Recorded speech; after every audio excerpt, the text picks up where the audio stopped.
Welcome back to the show, my friends. Today we have an extra special treat. We have a guest host with us. Lissa Figgins is joining us. Lissa is the host of the Redeem Her Time podcast. And Lissa has a lot on her plate. At one point in her life, she was so busy, she was showing up on the outside, but not fully present. She knew something had to change because it was affecting her faith, her relationships, her work, her wellness, her home, and ultimately her joy. Now, as a time management coach, recovering to-do list girl, priorities protector, and founder of Redeem Her Time, Lissa's mission is to inspire and equip busy Christian women to be more present with the who and the what that matters most, and to make the best use of their time in this season and in light of eternity. What she loves most is helping women discover that by creating a with God life and redeeming your time, you really do have all the time you need for all that you're called to. Folks, I know this episode is going to bless you as much as it blessed me. Welcome to the Grace-Filled Leader Podcast. Do you want better work-life balance? Do you get stuck in patterns of perfectionism and people-pleasing? Have you always been an overachiever, but never really feel good enough, no matter how much outward success you achieve? Hi, I'm Tanya, a wife, mom, leader, Christian life coach, and Jesus lover.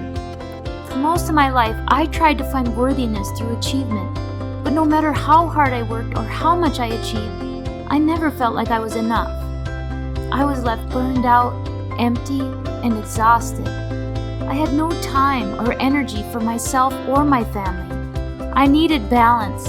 I needed peace. I finally started to live like an unconditionally loved daughter of the King, saved by grace.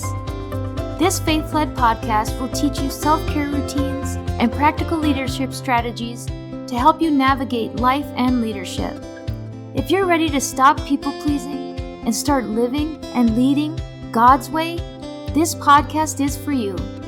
Unbutton your blazers and roll up your sleeves, sister friends. It's time to get after it.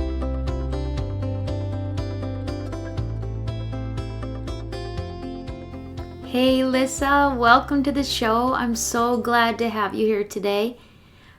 We had the privilege of meeting each other under different circumstances, which is a blessing, but I'm guessing most of my listeners don't know you. So could you tell us a little bit about who you are, who you serve, what got you to where you are now? Yes.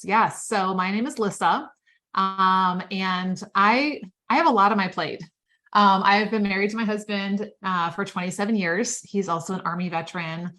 I'm a mom to 3 who are now out of the nest, living literally on opposite sides of the country. We've got a couple fur babies around here. Like you said, I host a podcast called Redeem Her Time. And I'm also a women's ministry leader and just involved with a lot of women in my community. And so, yeah, life is full. And I think that's the case for all of us, right? And no matter what we're doing. But here's what happened with me, that at one point, I remember where I was when I just had this feeling come over me, and I was like, Lord, I can't keep living life at this pace.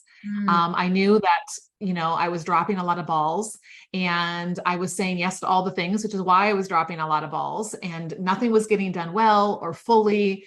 And I was showing up on the outside, but I wasn't fully present and serving the way that I wanted to. And I started to see the ripple effect that it was having in my relationship with the Lord, in my relationships with other people, in the work that I was called to, even in my wellness and just the environment in my home, and really ultimately my joy. And so that's when I really just decided, and just God laid on my heart that time is a gift, and that we are called as his children to be stewards of that and to be intentional with what we are giving our time to, right? Not giving it to everyone and everything that asks, right? Because let's be honest, we live in a really distracting and demanding world. A lot of people want our attention, but that doesn't mean that we can or should say yes to everyone and everything, right? Yes, and amen. So tell me about your journey into, specifically now you coach women around that idea of time and redeeming their time. So tell me about that journey. And it's interesting you mentioned the saying yes to everything, because a lot of the listeners on my show, I would say probably like myself, label themselves either a current or a recovering people pleaser. So tell me more about how you got into actually serving women around that topic of time and how you get them started. Yeah. Well, I mean, it all started, I mean, there of course were little inklings along the way, right? But sometimes we just ignore those little things that God puts in our path and we just keep pushing past them. And so for me, it was really the year I turned 40. I don't know, if you've had a milestone birthday or maybe a milestone your kids get to, or something in your career, right? You have this like moment where you Yes. literally feel like, oh my goodness, how did I get here? Right. And so I remember the year I turned 40, I remember waking up. It wasn't even my birthday yet, but in my head, I think I knew this is the year. And I remember looking myself in the mirror that morning and just going, wow, how did I get here? Who am I anyway? Right. I can see a few more wrinkles around my eyes and, a little bit more around the belly, right? Type of thing after birthing 3 kids. And, yes, but like, who am I? How did I get here? And where am I going? And, I just had this stirring in my heart that, time was only going to continue to go faster and faster, right? Like, it always seems like, well, after this is done, well, when we go back to school, well, when, this project is done, well, when this happens in my life, then I'm going to like have all this time. Well, guess what? We never do, right? We never do. The other thing that happens too, is we say, well, if I had an extra hour, and yet what would I think we would spend our time the exact same way, which oftentimes is living by default.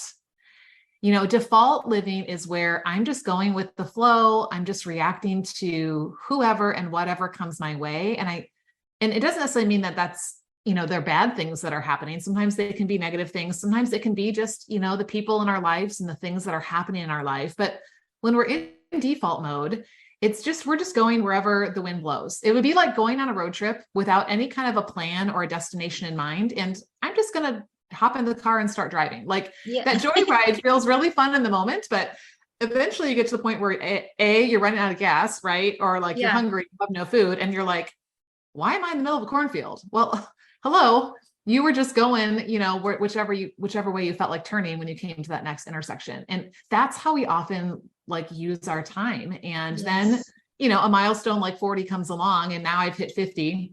And so the last 10 years has been so different, because I've been intentional about what I'm giving my time to and about how I'm using this gift of time that God has given me and how I'm stewarding it to not just build my kingdom and be comfortable and, have the accolades or whatever, but to really say, what is it that matters, that's going to matter longer than me, right? That's going to matter beyond the season I'm in. That's going to matter even beyond my lifetime. What is it that's going to like build his kingdom and help other people to come into that? And so I feel like time is one of those things that every single person on the planet has. And I think every single person on the planet struggles with not feeling like we have enough. And so just my own journey of like figuring out what that looks like and still learning, right? I'm not here to say I'm perfect and I never, waste time on something, but just that growth process. Just the more I talk to women and just, they were like, I don't want to stay in busy mode. I don't want to always feel like I'm reacting to whoever and whatever comes my way. And so that just led into the life coaching piece of things and helping women take a bigger look at what I call their with God life. And one of the passages that really stood out to me, I remember where I was sitting in church when God brought this to me, is Ephesians 5:15-16, that says, be careful then how you live, not as unwise, but as wise, which means we have a choice, right? We can be unwise or we can be wise with our time. And then it says redeeming the time, right? Which is to like buy it back for a different purpose, because these are difficult days. And when I read that, I was like, wow, like that encapsulates the intention that we need to have around our time, and where it is that it's being invested. And what I really love, and that I'm discovering along the way, instead of saying, I never have enough time, or I wish I had more time, or when I have time, saying, you know what, God has given me an abundance of time for what he has called me to. Yes. Instead of trying to do the things that everybody else wants us to. Yes. Like it's enough for what his plan is for us. Right. Yes. Boy, we all need some lessons on that. Oh gosh, that's so true. I was just thinking and talking with one of my colleagues yesterday about this idea when you talk about time and time being such a resource. Like, we so often talk about money being the sought after and the resource or the currency with which we make exchange. But when you really look at quality of life and living life, the true currency that we have or that we're working for, if we really dig down deep, is time. Time is our currency that we exchange for life experiences. So yes, how are we using that limited resource? yeah. And you're right, because we can't make more time. We can make more money, right? But Yes. oftentimes to make more money, it's at the sacrifice of our time. And so Yes. really saying, and I love that you brought that up, because I think money and time are so closely connected. If I want to know what your priorities are, there are two places I'm going to go. You can tell me whatever you want to tell me, right? Like, and you can list off things and stuff like that, but I'm going to go to your bank account and I'm going to go to your calendar, and I can tell what your priorities really are by where you're spending your time and where you're spending your money. And there's that difference between spending and investing, right? Spending is like, I spent money on this, I'm not going to get anything back for it. I mean, maybe I got a cute shirt or something, or a dinner out or whatever, right? But money spent is money, like it's gone. Yes. Versus, and the same thing with time, right? I can spend time on something and not really get anything long-term back. But when we invest time and money, that is bringing a return. And that's where there's a kingdom investment, when we're investing in his kingdom and things that are leading towards eternity, and not just the temporary things that are right around us, right? Yes, yes. So as we talked about, and as I mentioned, and we think about, that woman on the call listening today, that God has a word for her, and she's struggling with that people pleasing, the saying yes to too many things, and she's exhausted, overwhelmed, overcommitted, burned out or near burning out. Where is the first place that you would have her start to redeem her time? Well, attention and awareness is always the first place. Mm-hmm. And I really think for anyone, but especially someone who's like what you just described, identifying like, what is getting my yes? Mm-hmm. And then the next question is, why is it getting my yes? And then how can I give my yes to the right things? And also not give my yes to things that I shouldn't be. Right. So that first step is really looking at, where am I giving my time and attention right now? Because I think sometimes we're not even aware. Again, taking it back to the money situation, right? Yeah. How often are we just, it feels like, I'm hardly spending anything, but it's $5 here and $10 here and this here. And it doesn't make it easier now that we have access to shopping online like we do. You don't have to drive to a store. You don't have to even pull out your wallet. Oh, hello, my gosh. remember all of your information, and all you do is swipe one time. You don't even have to, enter anything. And so I think so often we don't realize where all of our money is going. We also don't realize where all of our time is going. And so Yes. I believe there are 8 key areas of our life that we need to give attention to. So when you think of like a life wheel, a lot of life coaches will use a wheel. Yeah. There are 8 areas that I like to talk about. For me, I put faith at the center. Faith is the hub from which everything else comes. It's not just one piece of the pie, it's at the center. So we have our faith. We have our family relationships, which can be our marriage, our kids, our grandkids, our extended family, our aging parents, whatever. We have our friendships. We have our work or service, whether that's paid or unpaid, whatever we're doing to add value and to serve other people. We have our finances, which will be that stewardship piece, our physical wellness, our passions, which are going to be like, what are my interests and my hobbies, like the things I'm called to, and, the things I do for fun and enjoyment. And then, of course, especially as women, we have our dwelling, right? Our homes, right? This environment that we're creating around us. And here's what I found. If we are not giving attention to one of those areas, or several, let's be honest, right? Yeah. In any of those areas, if we don't give it our attention intentionally, it will one day demand our attention. Yes. And it will always cost more time and energy and emotions later down the road, right? Yes. Like, so for example, an easy one would be like, like, let's say back to finances, like you were just talking about, right? So if I'm not paying attention to where my money is going, all of a sudden I'm looking at my credit card statement and I'm not sure how I'm going to pay that. And now I'm paying interest on top of that, right? If I'm not paying attention and investing in my wellness, right, eventually I might lead to, diagnosis, or maybe just I'm lacking the energy to really give and pour out and serve the way that I want to. So, Yes. so the first step is always looking at what is getting my yes and what needs, more of my yes. But what I found is it doesn't fix the problem just to say like, this thing needs my attention, because we've all had good intentions, right? Yeah. That didn't go very far, right? So many. Yes. Right. I mean, like if you're even still setting New Year's resolutions, right, they say that, 75% of them don't even make it past the first 3 weeks of the year. Right. So I think the second thing to dive into is, why are things getting your yes? And here's where, and this is where I find so interesting, especially for people who are people pleasers and wanting to, do all these things for other people, is what is it that's your motivation to saying yes, right? Because someone who's fallen under that category, oftentimes it's because we want to please other people. We want to be accepted by them. And it may be for a very good reason, that we just want to serve, right? And so we have all these roles that we're playing, and we have all these plates we're spinning, and all these people who need us. And it feels really good to have all these people that we think we're pouring into, right? But what happens then is that we are doing it just for the other people.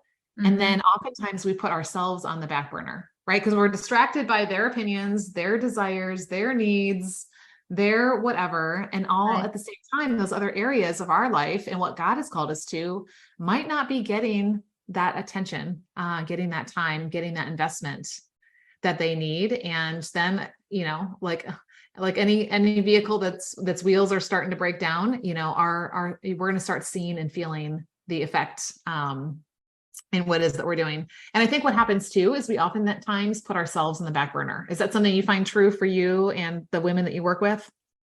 Absolutely. Yes. We kind of, if we make the list, it's pretty far down, or often we fall off. And I think of my own history and a lot of people I talk to, the people pleasers. Sometimes it's not only just about saying yes to do something for someone else. I think, at least for me, a lot of times it's to avoid a reaction that I fear might happen if I say no.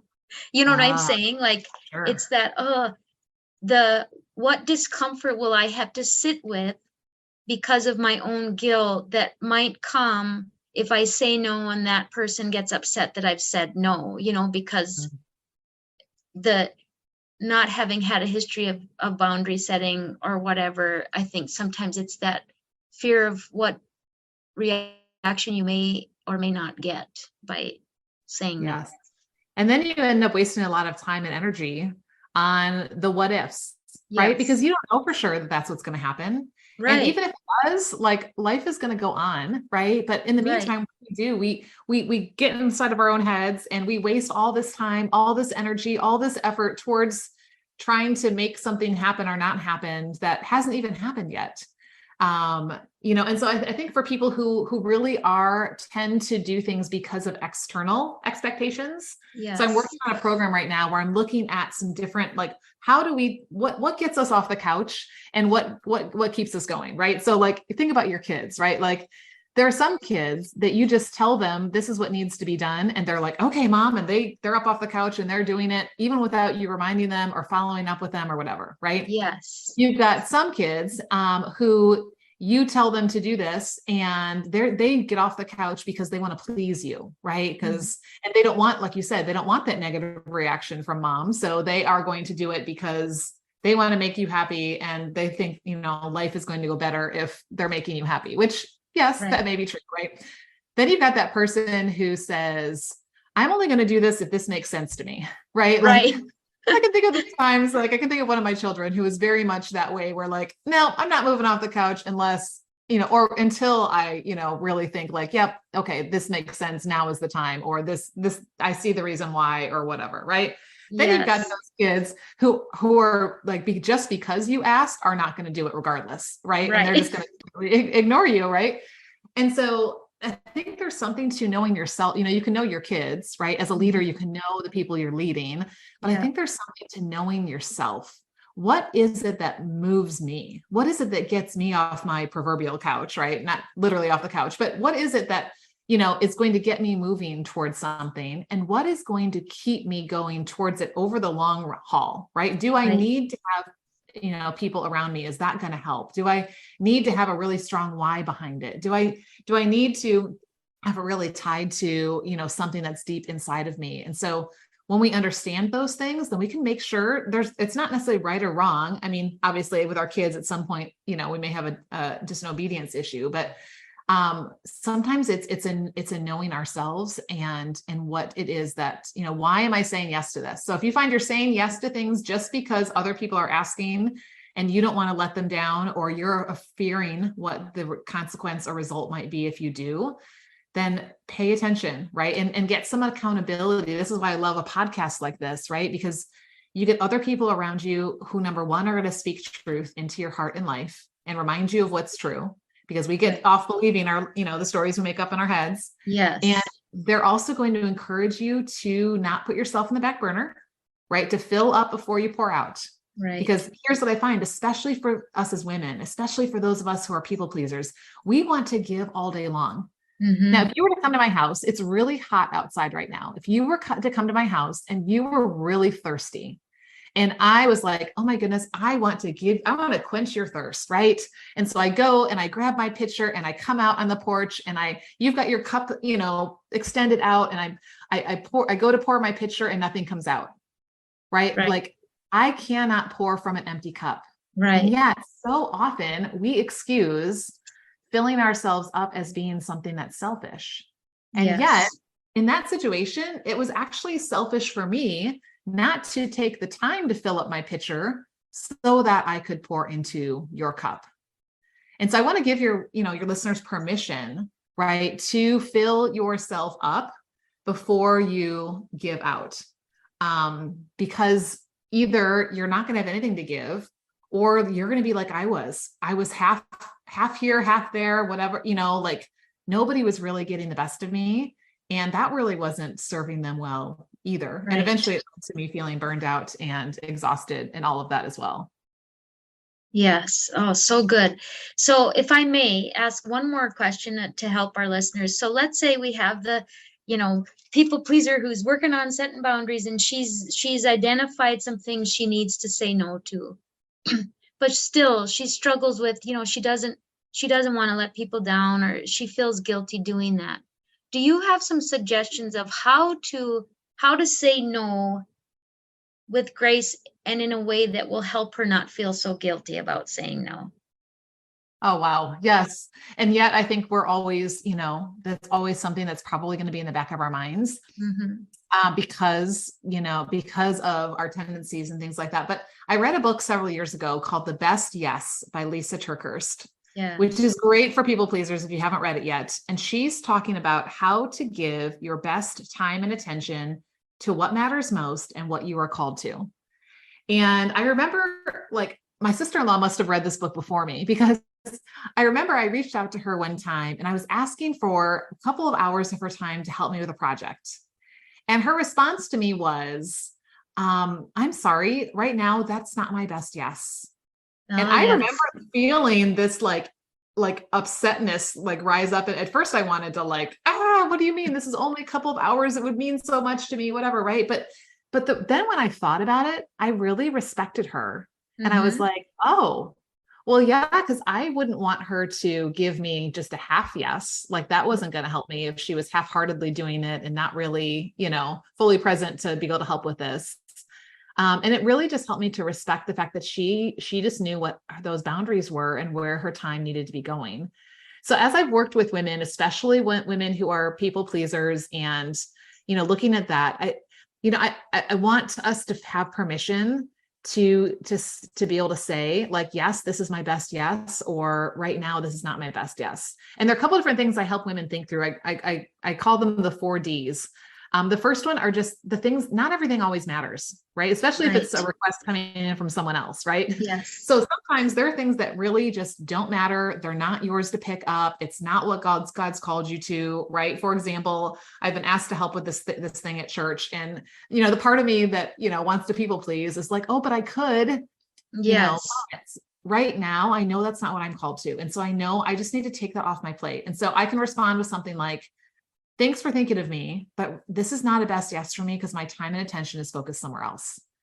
Now, will that person maybe, have some kind of reaction like I did with my sister-in-law? Maybe, right? But I have graciously said, you know what, this is not a best yes for me, right? I'm focusing on these things. It's not just me. I'm going to sit in my couch and binge Netflix, which, I mean, if that's what God's calling me to, I guess that's what I need to do. But I'm deleting the things that don't matter and being okay with it. Yes. Now, there are some things that, that matter, but they don't just it's not just me. I'm not the only person who could do that. So then you have the second D is delegate, so like, thanks for thinking of me. I don't have space on my plate right now to give you my best, but have you considered asking this person, or have you considered, creating this system that could help with that? Or, like pointing them to something else, I think allows us to still feel like we're helping, but we don't have to take it on and own it, right? We're delegating that to someone or something else. And potentially empowering that other person. Yes, because that was what happened with this thing at church. I'm like, of course I was kind of like, well, gosh, if they really need me to, I could, but I'm thinking, but if I'm doing this half-heartedly, what if there was somebody else who would be amazing, who just needs the opportunity and needs to be asked? If I'm filling that space, and I'm half there, that's not really serving anybody, so sometimes it's like getting ourselves out of the way so somebody else could do that.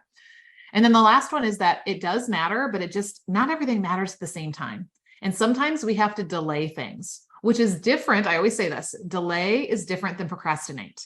Procrastinate is, it's yours to own. You're the only one who can do it. And it should be happening now or soon, right? But you just choose to go binge Netflix instead. That's what we're talking about. We're talking about delay, saying this is not the season for this, either because I can't give this my best yes right now, or something else requires my best yes right now that I'm focusing on. So either way, right? And in that case, this is great for people pleasers because you're going to love this. Like, you can say something like, thanks for thinking of me, but this is not my best yes right now. Would you mind circling back in a few months? So we don't feel like we're fully saying no, but we're at least saying no for the season. And we have willingness, and now they know, hey, I could circle back to her, 3 months, 6 months, a year from now, whatever it is. And maybe it will be the season, in that time. Maybe it won't, right? But it just allows us to, to give them an answer now, not saying yes just because we think we could or we should. And then they're free to now go find someone else or something else to fill that. And sometimes they, a lot of requests that come, I think people can do by themselves, and we're giving them an opportunity to be able to step up and do that as well. Yes, that's awesome. That aligns with so much that we talk about on the show. So I appreciate those kernels. So we could talk about this stuff all day long, and I'm pretty certain I would have no problem doing that with you. Me too. However, I want to be sure that our people know how to find you so that they can hear more juicy details and this has been such wisdom already, and I know that it's serving somebody needed to hear these words today. So tell us, Lissa, where can our listeners find you and what you do to serve women and to grow the kingdom? Yeah. Well, thank you for the opportunity. For what I found was that when I put a system in place and when I had support, that is what allowed me to finally consistently invest my time in what mattered in that season I was in, and also, in light of eternity. And so I truly believe in helping women to have a system and to have support and have those two things together. So my podcast is a great place to get a lot of free content and really get challenged in how you're thinking about your time and how you're using your time. It's called Redeem Her Time, and you can find it on any podcast platform that you listen to. And then I have a couple of, little quick freebies because I find busy women are busy. So I have a guide I put together called Redeem Your Time in 5 minutes. And it's a quick little worksheet. So when you're feeling like your time is being scattered or there are too many demands coming in, I'm not sure like where I should put my focus, literally in 5 minutes, you get with the Lord, you go through this quick little process, and it's like, okay, I know where I need to go, and and then you can move forward towards that. So that is linked on my website, which is redeemhertime.com. And you can also grab a 5-minute find the time call. It's just a quick way for us to start getting into where's your time going? Where would you like it to go? And how can we start finding that you really do have all the time you need, right, to do what he's called you to? That's awesome. Great stuff. And I'm going to put all of this information in the show notes also, so folks can find you in the show notes if they can't remember what you said on the show. So perfect. And before we close, is there another kind of just kernel that you would love to leave with our listeners today when it comes to redeeming our time? Really, I know your heart and mine is redeeming our time to honor God, right? So what would you leave our listeners with today? Well, God's word has given us so much truth in it about our time, right? And knowing that the purpose of the time we do have is to know him and to glorify him and to do life with him, right? That's really what we have. And I love Psalm 90, verse 12, where the psalmist says, teach us to number our days aright, that we may gain a heart of wisdom. Or a more modern translation, I love this, just teach us to wisely use the time we have, right? And really seeing it as a gift that's about building his kingdom, not ours, because only one of them is going to last. And I'm just going to tell you, it's not yours, right? Right. And investing in the things, like we said, that are going to last longer than you, and leading others towards him as well, right? That's what it's all about. This is all building towards Revelation, where we're going to be with him. And then, we're going to have time forever. Then we'll never struggle with our time. That's that side of eternity. So on this side, we're building towards that. Amen. Oh, thank you. Thank you so much for joining me today, Lissa, and for all this wonderful information that I know is just going to pour into the lives of those listening. So I thank you again for taking time out of your day, which I'm sure it's a busy day, but to join us and serve our listeners. Oh, thank you for the opportunity. It's a gift. I pray this episode blessed you, spoke to you, or encouraged you in some way. If so, please share it with a friend and head on over to Apple Podcasts to leave me a review. That's the only way for me to know if you're enjoying the show. Nothing blesses me more than to hear from you. Also, come on over to our free Facebook community. This is a great place for us to support one another on our faith and leadership journeys. You can find the link to the group in the show notes, or go to gracefilledleader.com/community. If you have questions or content ideas for the show, please send me a message on SpeakPipe or via email. Go to gracefilledleader.com/contact and leave a written or voice recorded message. I would love to know how I can best serve you on the podcast. Now to him who can do immeasurably more than we can ask or imagine, according to his power that is at work within us. Ephesians 3, verse 20. Until next time, my friends, God bless.